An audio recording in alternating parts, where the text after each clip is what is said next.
Okay, so I always start off with a comment about why I wanted this person on the show. And Danny Brazell is joining me today. Welcome.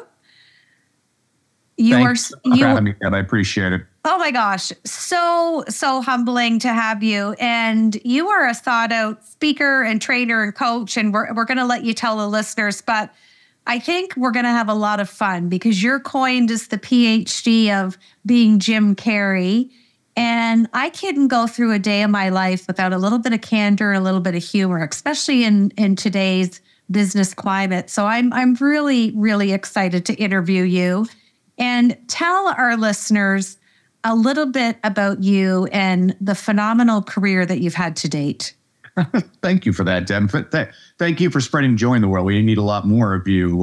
That's my mission, is to bring joy back into education and the workplace. And so basically I do that in 4 different ways. I speak over 100 days a year, primarily to schools and parent groups about, how to get their kids to love reading, how to get their faculty to stay. But I also work with some corporations on how to keep your team motivated and inspired. Second of all, I've got the world's top reading engagement program, which in just over 2 months shows parents how to get their kids to read more, read better, and most importantly, to love reading, because I find that schools do an adequate job of teaching kids how to read. But the question I always ask people is, well, what good is it teaching a kid how to read if they never want to read? I teach kids why to read because I've never had to tell a kid, go watch TV. I've never had to tell a kid, go play a video game. And I never want to have to tell a kid, go read. I want them to choose to do it because they love it. And there's some simple strategies I share with parents and teachers to get kids excited. Third, I work with entrepreneurs, business leaders, and executives on how to create powerful presentations that get their audience to take the next step, whether that's to purchase their product or to donate to their cause or even just to invest in their idea. And then finally, I'm the North American CEO of a company called Cyber Smarties, which was founded in 2015 by Diarmuid Hudner in Ireland. And it's basically a social media platform for kids that teaches kids how to use social media in a positive way. It's a wonderful well-being product, and it's almost completely eliminated cyberbullying in Ireland, New Zealand, and now I'm in charge of introducing it to the United States. So that's a very long answer to a short question, Deb. Well, and just to add to your nuance of success, you've authored 16 books, and your latest one is Leadership Begins with Motivation. And I want to work that into my questions. But my first leadership question is all around the impact of reading on leadership. And I join you as a new author. I'm the little Nemo that's just jumped into the big, ocean of leadership. But I want to go back and I want to align this with what you just said about kids. How can the impact of reading on leaders, let's just put them in a global sense. Let's all leaders, all sectors. We've heard the cliche growing up that readers are leaders. How can you transfer that impact on reading as eloquent as you've done with what you've done with children, with adults who are in leadership roles and maybe didn't have somebody like you and they were pushed to read? And it's a nuance for them that they haven't been able to dig out of to continue or realize how much it fosters their leadership. So can you expand a little bit on that? Yeah, I don't know if I've ever agreed with the term readers or leaders, but I definitely can say that effective leaders are always avid readers. Yeah. And congratulations on your book. How many pages is it? It's 246. Perfect. So I have one of the world's top reading programs, online book clubs. It's called lazyreaders.com. And every month, it's a free subscription. I update it with 10 new book recommendations, 3 or 4 adult level, 3 or 4 young adult level, and 3 or 4 children's level books, all under 250 pages. So you have something to read when you're stuck in a boring meeting or at the doctor's office. So we'll definitely have to profile you, Deb. Well, thank you. I appreciate that. Well, I think back when I was in high school, I was forced to read The Scarlet Letter by Nathaniel Hawthorne. And no offense to the Nathaniel Hawthorne fans out there, but basically, the book is about Hester Prynne commits adultery, and so she's forced to wear an A on her chest. And I raised my hand in class one day, and I asked my teacher if I could wear a B on my chest because I was so bored reading that book. And really, one of the biggest problems I have with the way we teach reading to kids is we force them to read what we call our classics. Well, yeah. Who was it? It was Mark Twain who was excited to finally graduate so he could start actually reading the books he wanted to read, which I completely agree with. All those people out there, and I know there's a lot of leaders out there that they just can't stand reading. You're going to find out whatever you like to read. I say this to parents. I'm like, the little boy who only reads Captain Underpants is going to become a better reader than the little boy who refuses to read anything. Captain Underpants is the gateway drug to Shakespeare, but first we got to get people interested. And I think the problem I have with the way we instruct in reading all the time is we force people to read things. Hey, if you want to read a quilting magazine, read a quilting magazine. You want to read the newspaper? Read the newspaper. You know, you want to read John Grisham novels? Read John Grisham novels. You know, the research is very clear on this. It doesn't matter what you read. What matters is how much you read, whether you're reading James Joyce or James and the Giant Peach. People who read more, read better. So that's the strategy I would share with all your listeners. Well, and you're building a habit. Yeah. Like you said, you know, when I'm really stressed or I just want that decompression at the end of the week or even on the weekend, I was never a romance novel kind of girl, but you get them for presents and they can either sit on the shelf or you can dust them off. And I fell in love with short stories. I love reading cookbooks, which a lot of my friends and family think is funny, but when you're cooking something, oh, I remember this, and maybe I'll try this. I think it makes us creative in so many other areas of our lives. So I'm so glad that you said that because I fall into that category.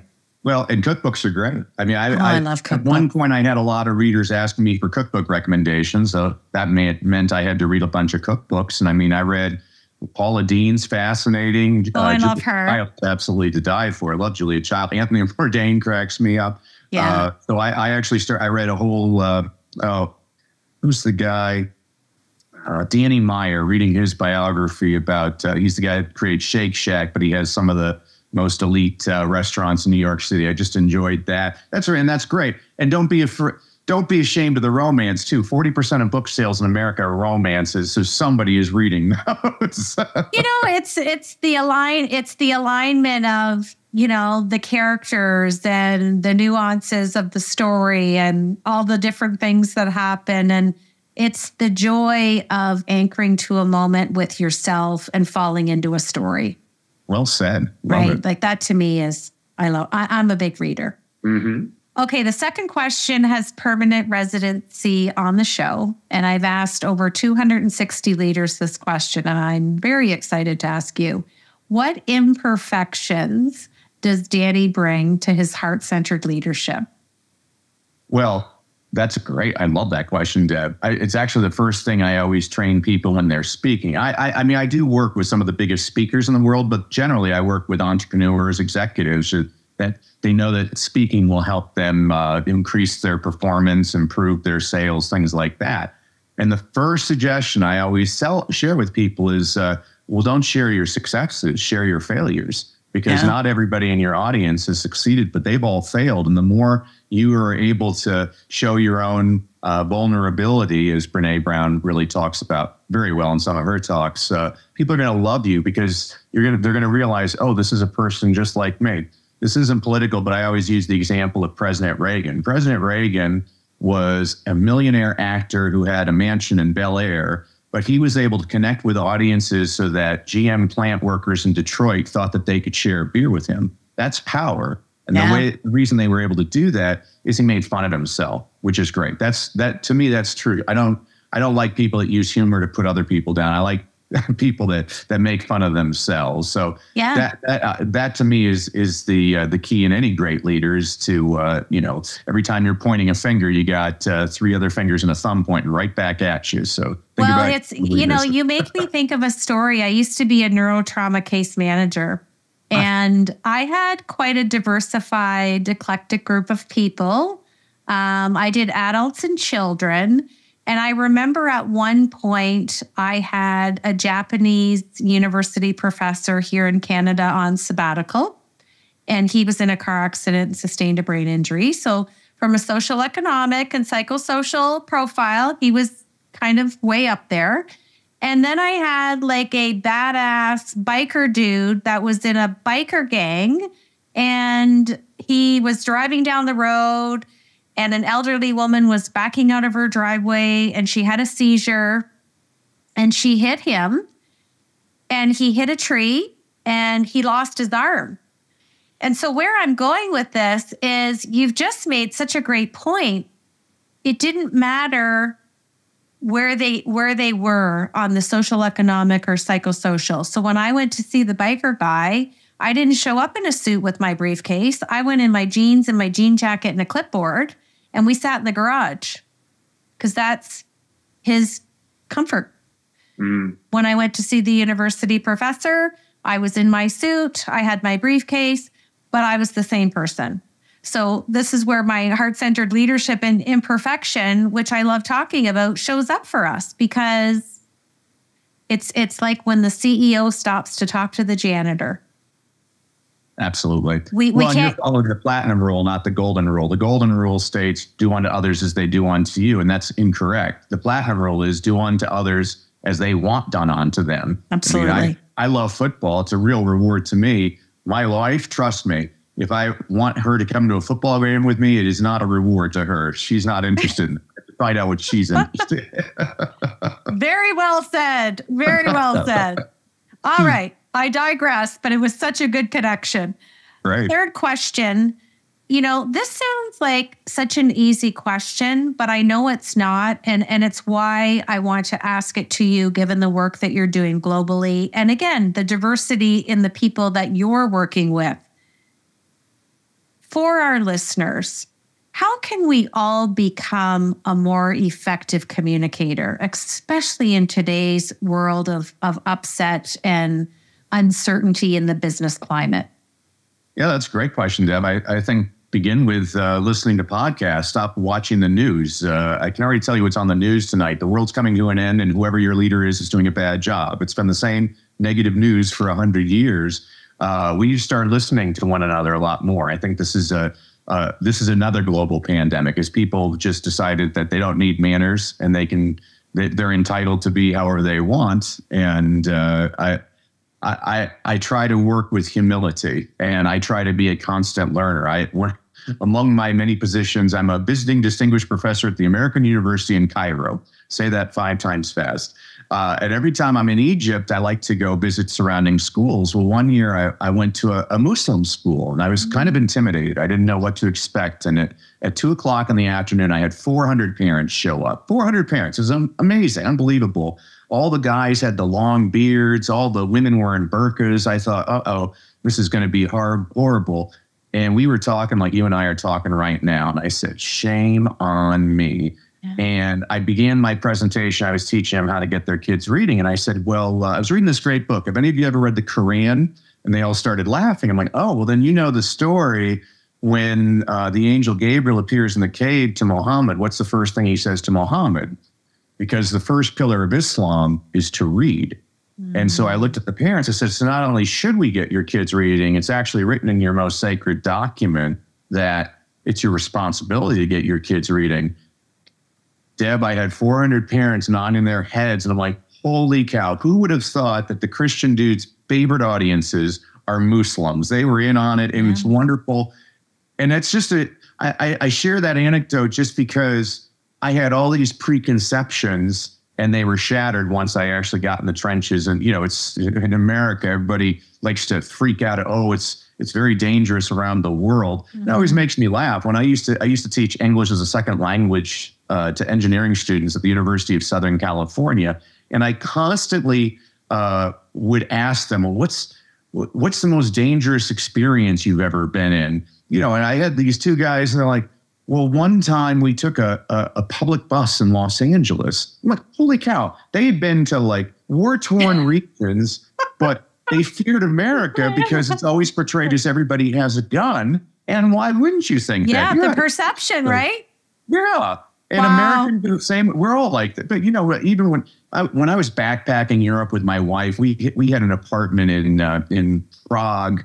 And the woman that was renting out her flat to us, she said, oh, don't go to the town square at night. And she looks conspiratorially, and she says, Bulgarians. I'm like, oh, yeah. We don't want to be around those Bulgarians. And it doesn't matter what culture you are. You always have to be better than somebody else. You always have to be scared of the unknown. Yeah. And I mean, I've been all over the world. I still want to see so many more places. People are people. That's what I love about your podcast. You're reaching 65 countries, and that's fantastic. People need to listen to one another, get to know each other. Well, and your description from the school in Cairo is the epitome of my definition of heart-centered leadership.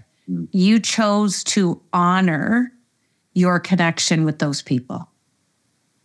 And then you threw in the Jim Carrey and, away you go. Humor has no boundaries. Candor has no boundaries. And when people realize that you see them and you hear them and you validate them, I come from the medical world. What's the hardest thing to develop with a patient? Trust and rapport. That's in every sector. If we don't have trust and rapport, what do we have? We have nothing. That's right. So that's a great story. Okay, my last leadership question. It sounds cliche, but I love it. You talk about never giving up. And I'm a big fan of Og Mandino and the Scrolls, and I've listened to them since I was 25, which was a very long time ago. I'm all about waking up. I'm also a yoga teacher, so my day starts with a meditation. I always listen to a scroll, and scroll number 1's my favorite. Today I begin a new life, and it's kind of like the never give up thing. But I am really eager to hear, why is that a mantra for you, and what does it mean to you? Well, it means everything to me, Deb. I mean, look at every successful person, and most of the time you overlook that they were really successful being a failure for a long time.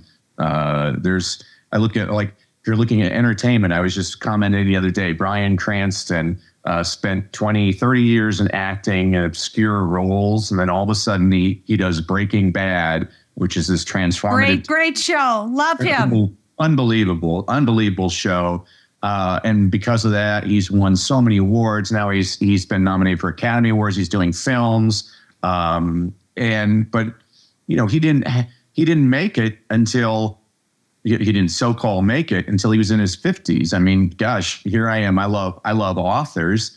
Frank McCourt had a book called Angela's Ashes that I believe was rejected by over 800 publishers. It wound up finally getting it published, and it won the Pulitzer Prize. It did. I'm Irish. I know who Frank McCourt is. That book and movie is heart-wrenching. Oh, well, and it's weird because I grew up Irish Catholic, so I had a different take on it. I was laughing throughout the book because it was just like my entire my family. I mean, my dad wasn't abusive like his father, but it just made me laugh having his first communion and throwing it up, and then having to go to confession. It was wonderful, and gosh, God bless his mom.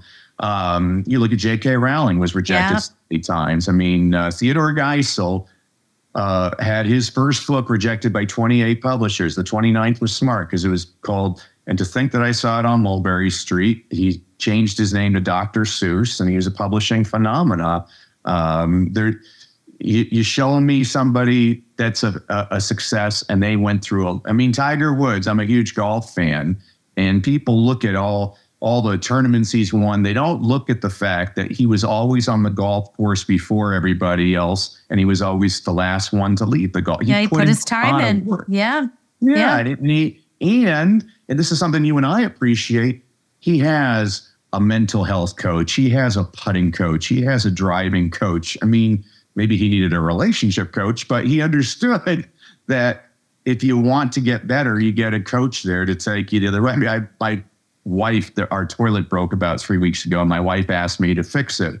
And so I called a plumber, and she was angry at me. She's like, "Why did you call the plumber?" I'm like, "Because he knows how to fix the toilet." And she's like, "He charges a lot of money." I'm like, "I charge a lot of money for my speeches. The reason they hire me is I'm good at it, and they pay me for that service. I'm not going to waste my time trying to fix a toilet that an expert can help just do it a lot more efficiently, no problems. And probably in the end, he probably saved me money as well. You already mentioned some of the people. Mandino is one of these people that I just had, listen, another person in that same realm, personal development, Jack Canfield, one of my mentors. Yeah. I mean, he had a book that he co-wrote with this guy, Mark Victor Hansen. They got 144 rejections. Yeah. Well, kept on going. Yeah. Number 145, they published it. It was called Chicken Soup for the Soul. Yeah. The series has sold over half a billion. Yeah. Half a billion books. He actually gets royalties the reason he makes so much money now is because of the Chicken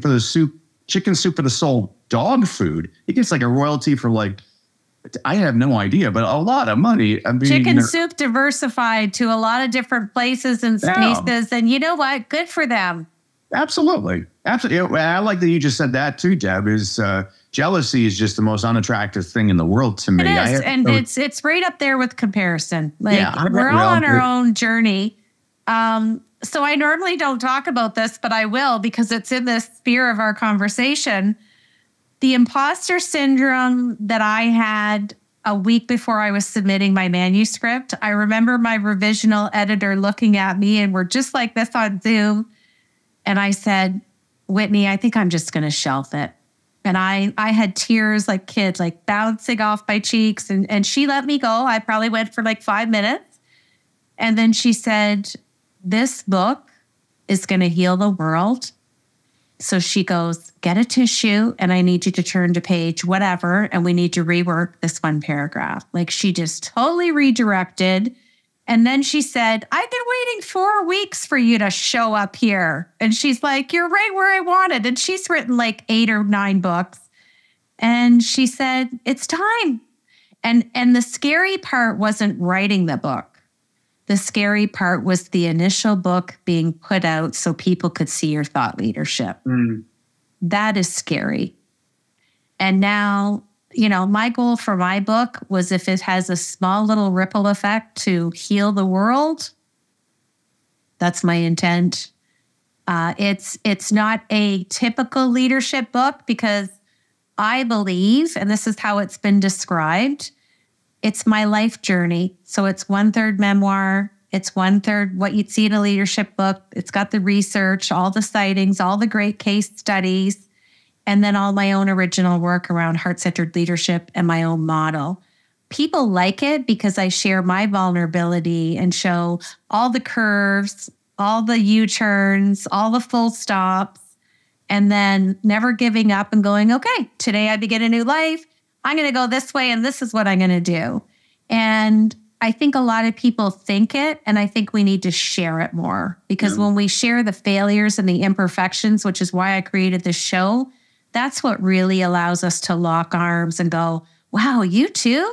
Because we get caught up in all the extrinsic values of a title or a fancy office or whatever it may be.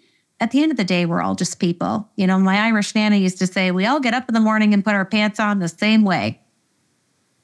Yeah, it's the truth. I mean, and think about it. Nothing worth having comes easy. No. Struggle for. I mean, the book I'm writing right now. So the last book I wrote, Leadership Begins with Motivation. After I wrote, it was kind of when I was in middle school, I've taught all age levels, but when I taught middle school, I was the only teacher that had no tardy students. And it's because I always started off class reading a Paul Harvey story. I grew up listening to Paul Harvey on the radio. Every day he'd come on at 12:15 and say, I'm Paul Harvey with the rest of the story. The whole time you're trying to figure out who's he going to say? Yeah. Yeah. My kids loved that. But a lot of his stories were about Sears and Roebuck. Well, kids today don't know who Sears and Roebuck are. And so my book was an homage with updated people like Jeff Bezos and Elon Musk and everything. But after I wrote it, Deb, completely unintentionally, I'm reading it. And I'm like, wow, so many of my examples are of white male Americans. And so the book I'm writing right now is the same type of book, but almost exclusively are women, minorities, and international examples. And there's a story you'd like in there about these 2 women. They're choreographers on Broadway. And one was named Martha, the other one was named Agnes. And Agnes had just opened up her 3rd show. And fans seemed to like it, but the critics just destroyed her. And she looks at her friend Martha. She's like, I'm going to close it down.